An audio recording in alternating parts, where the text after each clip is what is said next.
મેં વિધાનસભામાં પ્રશ્ન ઉપસ્થિત કર્યો છે કે કોળી સમાજનું આસ્થાનું સ્થાન એવા સંત શ્રી વેલનાથ બાપુ, વડજોગી વેલનાથ કહેવાય એવી લોકવાયકા છે કે વેલનાથ બાપુનો જન્મ જુનાગઢ તાલુકાના પલાસવા ગામે થયેલો. આ પલાસવા ગામ અમારી વિસાવદર વિધાનસભાની બોર્ડરનું ગામ છે. ત્યાં સંત શ્રી વેલનાથ બાપુનો ધૂણો આવેલો છે.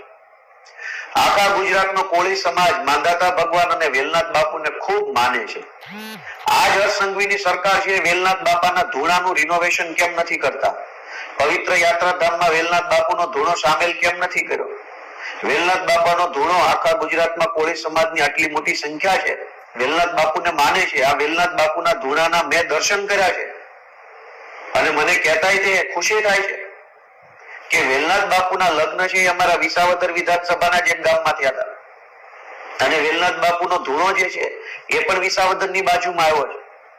કોળી સમાજના આસ્થાનું કેન્દ્ર તમારે ડેવલપ કરવું નથી, એમાં ગ્રાન્ટ આપવી નથી, પવિત્ર યાત્રાધામમાં સામેલ કરવો નથી અને પર્યટન સ્થળની અંદર પવિત્ર પર્યટન સ્થળમાં એનો વિકાસ કરવો નથી અને વિધાનસભાની અંદર બોલ બચ્ચન કરવું છે.